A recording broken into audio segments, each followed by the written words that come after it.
Então, quem planeja ter uma vida de sucesso precisa se tornar um imparável.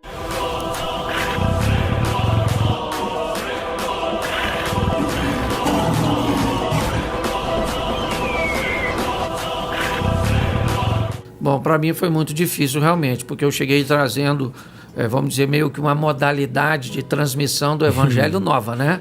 Completamente diferente, né? Exatamente. Então, eu acho que o que nós temos que entender é que o medo, ele nos torna altamente responsáveis. Sim. Ok? O medo, ele... ao contrário do pânico, né, que paralisa as pessoas. O grande problema das pessoas é que elas não controlam o medo, eles se tornam pânico e aí elas são paralisadas. Estagnadas, né? Mas eu não tenho problema com medo, não. Eu acho que ele nos responsabiliza, ele nos faz refletir, ele nos amadurece, ok? Nos expõe aos perigos, nos dá todos os alertas. E eu tive que vencer tudo isso. Há um tempo atrás, numa entrevista como essa, né, num bate-papo, um repórter me perguntou qual era a minha formação acadêmica para aconselhar casais. Legal. E eu disse que não tinha formação, não era terapeuta, não era psicólogo. E ele me disse, você não tem medo de aconselhar pessoas não sendo formado? E eu disse para ele, é claro que eu tenho. E ele me disse, então por que você continua fazendo? Eu disse, porque meu conselho nunca destruiu relacionamento nenhum.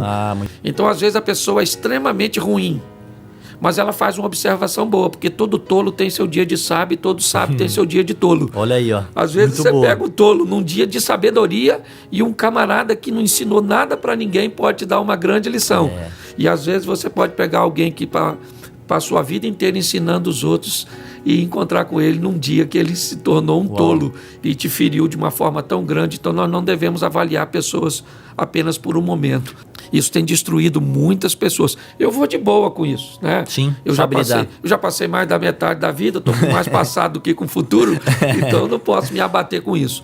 Mas quem faz críticas precisa ter muito cuidado com o que faz, porque a Bíblia diz que a língua, ela é uma espada, ok? E ela pode matar. Então tenha muito cuidado, porque depois você vai prestar conta do que diz. Olha, eu sempre fui um cara empreendedor.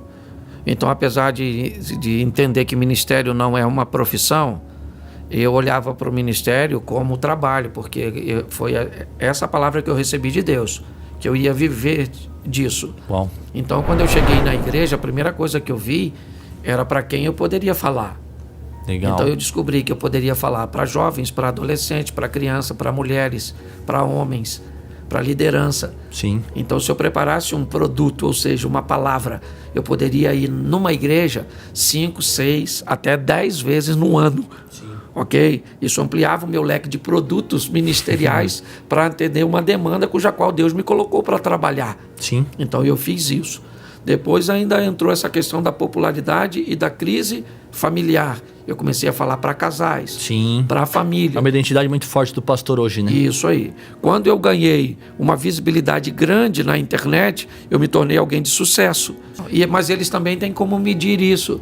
Sim. Que o meu sucesso é orgânico. Sim. Então eu me tornei atraente para o mercado corporativo. Sim. Eu comecei a ser visto como alguém de sucesso. Como é que alguém consegue trazer tantas pessoas sem, de certa forma, pagar para isso? Então as empresas começaram a me levar, até porque depois que entrou a qualidade total na visão das empresas, elas descobriram que o lar era um ambiente cujo qual poderia devolver o colaborador mais produtivo no dia seguinte. Legal. E eu era o cara que poderia ajudar o lar a melhorar o ambiente e devolver o colaborador mais oxigenado, mais, certo?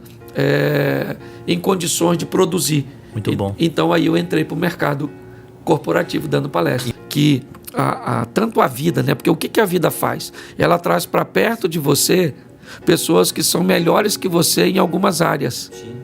E vai compor, né? Exatamente. Vai te completar. Isso aí. Por exemplo, a minha esposa trouxe para a minha vida coisas cujas quais eu sou fraco.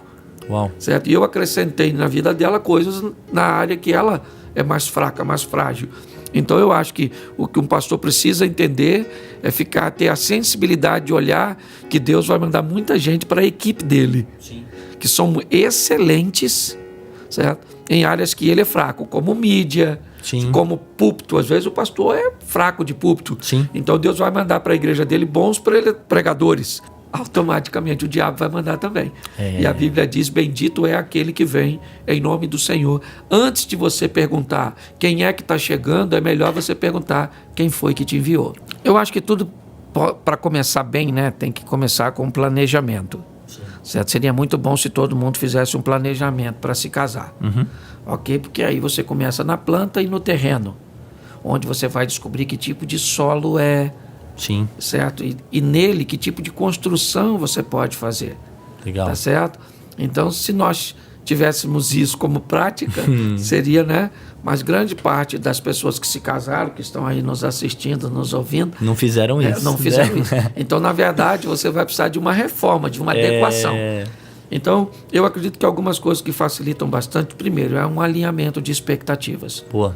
Se você alinhar bem as expectativas antes, descobrir o que você quer e o que o outro quer, certo? Descobrir que eles não precisam ser a mesma coisa, eles só não podem estar muito distantes, certo? Então não precisa ser igual o que eu quero do que ela quer, certo? Mas não pode eu querer um filho e ela querer 10. Sim. Esse negócio vai dar problema. Vai dar ruim, Ou um quer 5 e o outro não quer nenhum. Sim.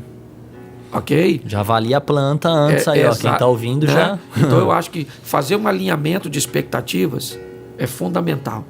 Segundo, observar que grande parte dos problemas que você vai ter é em torno de conflitos de interesses. Sim. Certo? Um quer uma coisa, o outro quer outra, às vezes na mesma hora, certo? Sim. Às vezes no mesmo dia.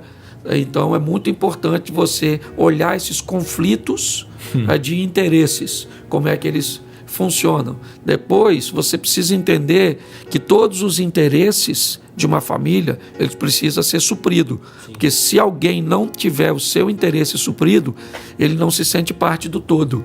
Então quando alguém quer que todas as vezes vá no lugar que ela quer, ela está mandando uma mensagem para os outros membros. Sim. Vocês não são importantes, aqui o centro das atenções sou eu. Se você der esse direito para outra pessoa, é só uma questão de tempo. Até você descobrir que ela está te anulando, que você não existe e você vai dar, né, um bico, vamos dizer, num relacionamento que não precisava terminar. Outra coisa, você precisa saber o quanto de dor e de sofrimento o seu interesse causa no outro para ser realizado. Eu quero ir num lugar com a minha mulher e ela não gosta de ir. Por que ela não gosta de ir? Certo? Qual é a dor que ela sente para ir na casa da minha mãe? É porque lá na casa da minha mãe, a esposa dos meus irmãos, as minhas cunhadas, se unem com a minha mãe para ficar contra a minha mulher, fazer crítica. Então eu começo a descobrir que às vezes para satisfazer o meu desejo, por exemplo, mulheres me procuram para dizer: pastor, meu marido quer fazer comigo coisas na cama que é interesse dele, mas que me ferem, me transformam numa prostituta. E ele não quer saber. Então, eu acho que essas duas coisas, Felipe, pode ajudar bastante. Alinhamento de expectativa. Boa. E conflito de interesse. Você acredita naquela frase que... Eu acredito nisso, né? Não sei se o ponto de vista do pastor, mas o amor não é um sentimento, o amor é uma decisão. Sim, até porque o amor é como se fosse um bolo. Sim. O que é um bolo? Não, eu quero um bolo. Bom, bolo é farinha, é leite, manteiga, é açúcar, é fermento. Você está entendendo? Sim. Um bolo, então você não tem... O que é amor? É um conjunto de coisas. É um conjunto de coisas. Sim. Ok? Então, você decide se você vai suprir aquilo. Ao contrário de paixão, que normalmente você não decide. A paixão é passageira também, né? Exatamente. Do jeito que ela chega, ela costuma ir embora. E a Bíblia fala, né, as características do amor. E uma das características é o amor tudo suporta. Sim. Então tem dias que a gente vai amar e tem dia que a gente vai suportar e tá tudo certo com isso, não é? Sim, exatamente. Por isso que eu falo dessa questão do conflito de interesse. Sim. Tem o dia que eu vou satisfazer o meu interesse e tem o dia que eu vou satisfazer o interesse da outra parte. Nesse outro dia, né, eu amo mais a pessoa do que a mim. Legal. No dia do meu interesse, eu amo mais a mim do que a outra pessoa. Porque a Bíblia diz que o equilíbrio é amar o outro como a você mesmo. Então tem dia que você ama o outro e bota ele em primeiro lugar. Se você fizer isso sempre, já era. Sim, certo? É um equilíbrio, né? E tem dia que você se ama mais do que o outro, então você bota ele no lugar dele. Sim. Ok? Isso traz um equilíbrio, uma saúde para o relacionamento. Eu já peguei, por exemplo, um casal que ele se casou, certo? E tranquilo, maravilhoso, foram para a lua de mel, certo? Uma casa de praia, e aí levantaram um pouquinho mais tarde, aquela coisa toda, e quando eles foram tomar café, a família toda da moça estava no mesmo hotel. Meu Deus. Entendeu? Todo mundo foi para a lua de mel. Foi junto, a família toda. Foi junto, a família toda. Então, pensa no conflito que eu tive, né, que resolver, porque era a família dele. Sim. Certo? Então, Meu ela Deus, é pior ainda. Não, ela estava envergonhada, ela era virgem. Sim. Todo mundo sabia. Imagina na hora do café da manhã, todo mundo lá, né? Surpresa! Isso aí, a primeira vez, tá você doido. Pensa o desconforto, a situação. Eu não queria estar nessa situação, não. Então, foi uma situação, assim, bem inusitada. Já peguei muita coisa, né? Desde daquelas mais comuns, as mais tristes, por exemplo, a mulher que chegou em casa, pegou o marido na cama com o pai dela e o pai estava usando o baby doll dela. Meu Deus. Entendeu? Então, desde as engraçadinhas até aquelas mais absurdas que envolvem tratamentos psiquiátricos. Sim.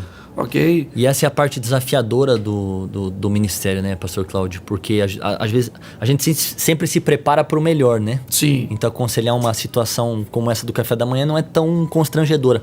Mas essa que você citou agora é completamente... Isso aí. E a gente tem que lidar com tudo isso. Às vezes eu entendo quando alguém... às vezes tem uma pessoa passando mal súbito e corre para o hospital. E quando chega lá vê o médico que não tem tanta pressa, que não está tão afobado quanto o parente que está conduzindo, ele não entende que se ele se comover do jeito que você está se comovendo com o seu parente, o próximo que chegar não vai ser atendido, porque o médico vai estar chorando. Então, às vezes, nós também temos que ser assim. Sim. Tratar as coisas de uma forma com mais seriedade e ter maturidade para ouvir tudo, desde as mais engraçadas, as mais complexas, respeitar e entender que você está ali como um solucionador de problemas. Eu precisei ser forte e adaptável para descobrir como é que estava o meu casamento, porque fazia muito tempo que eu não ficava tanto tempo ao lado da minha esposa, certo? Eu precisei ser forte e adaptável para vencer uma doença que estava matando os outros. Onde eu estou inserido, é um bairro pequeno, eu posso te citar agora, Felipe, 50 nomes de cabeça de pessoas que perderam a vida. Entendeu? Então, primeiro, esse ambiente de pandemia me mostrou o quão valiosa era a vida, certo? Me ensinou que me adaptar é algo que eu ia ter que aprender a fazer sempre depois da pandemia. O mundo mudou, ele não vai mudar. A pandemia vai embora, certo? Mas a maneira de comprar, de vender, de se comunicar, ela mudou para sempre. Quem acha que assim que a pandemia acabar, vai tudo voltar como era, não vai, né? Não volta mais. Sim. Eu estava num evento há 2 semanas atrás e o Max Geringer deu uma estatística de que 40% dos funcionários que estão em home office, eles pediriam demissão se mandasse eles voltarem a trabalhar. Uau. Entendeu? Então, o mundo mudou. É o novo, o chamado novo normal. E eu aprendi muitas lições positivas. Que bom. A gente precisa entender, né? Acho que o pastor falou muito bem sobre isso. A gente precisa entender, né, que a palavra de Deus não muda, mas ele está sempre se movendo. Sim. Né? Então ele continua sendo o mesmo, mas as coisas, a forma de fazer, a forma de se relacionar, a forma de trabalhar, a forma de até ser igreja mudou. Nada é como era antes, né, pastor? Atualização, né? Antigamente você tinha um texto bíblico que diz que ou colocava a palavra amor como caridade. Sim. Ainda que eu falasse a língua dos homens e dos anjos e não tivesse caridade, certo? Então a palavra amor ali era caridade. E aí foi atualizado. Isso, porque vamos imaginar que você falasse para sua esposa assim: olha, na verdade eu casei com você. Por caridade. Por caridade própria. Rapaz, vaza daqui então, para fora, rua. Então a atualização é algo que tem que acontecer. Tem que acontecer, né? Muito bom. Tem uma frasezinha interessante que diz que quem lê só a Bíblia lê muito sobre o pouco e fala muito sobre o pouco que lê. Uau! Ok? Forte isso. Então, apesar da Bíblia ser um livro extraordinário, ainda tem muito mais coisa para se ler, Sim. certo? Que vão acrescentar a nossa mente a entender melhor a Bíblia, principalmente fatos históricos e tantas coisas, certo? E às vezes nós vemos gente lendo muito sobre o pouco. Não que a Bíblia seja pouca, menosprezando, sim, sim. certo? Mas ela em si mesmo, né, nos projeta a continuarmos lendo e adquirindo. Então eu diria para o Cláudio Duarte, você devia ter lido mais. A Bíblia fala de duas vidas, certo? Uma passageira que é aqui e a outra eterna.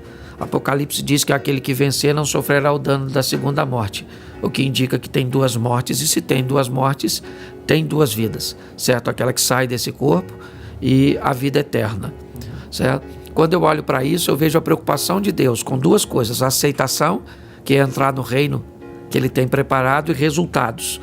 Então hoje, o que arde no meu coração é fazer com que as pessoas que me ouçam, antes de ir para o céu, conquiste resultados extraordinários aqui nessa terra. Uau. Certo? Eu acho um desperdício passar por aqui e não viver tudo que Deus... Então, como itinerante, eu não tinha essa métrica. Eu pregava na igreja dos outros e ia embora. Como pastor local, eu comecei a descobrir que o nível de resultado dos meus ouvintes era baixo. Sim. Certo? Então, eu fiz uma pergunta para mim mesmo. Por que é baixo? Das duas, uma. Ou as ferramentas que eu estou passando para eles não são boas, ou o engajamento deles com boas ferramentas são fracos. Então eu descobri que as pessoas estavam se engajando pouco com aquilo que queriam. Então hoje o que arde no meu coração, Felipe, é transformar a palavra em resultado. Uau. É fazer o cara sair da igreja para viver o que ele aprendeu lá muito dentro, bom. Lá fora. Isso é o que eu tenho falado direto agora nesses últimos tempos. É porque eu acho que o evangelho é sobre isso, né? É sobre a prática. Sim. Né? Se ele não for praticado, isso aí, não vai adiantar de nada. Exatamente. E contra fatos não há argumentos. Sim. As pessoas começam a olhar, principalmente os da sua casa, o nível de resultado que você começa a alcançar agora com esse estilo de vida. O que aconteceu com o Felipe? Sim. Bom, no que depender de Deus, você não vai vencer, você já venceu. Certo? Ele já fez tudo para me tornar e te tornar um vencedor. É muito mais do que querer vencer, né? Porque eu acredito que querer você quer. Você precisa precisar de vencer, ter um motivo para a vitória. Por isso, não desista. E cuidado, porque todas as vezes que você estabelecer um alvo, muitas situações vão tentar te paralisar. O que você precisa é prosseguir, é entender que depois dessa adversidade, você vai receber um refrigério e logo depois virá outra, e é assim que funciona. Mas não desista, prossiga. Por quê? Porque Deus está contigo. Que Deus abençoe a sua família, que Deus abençoe a sua palavra, né, ou a palavra dele na sua vida, e aprenda a se tornar um imparável. A vida é dura para quem é mole.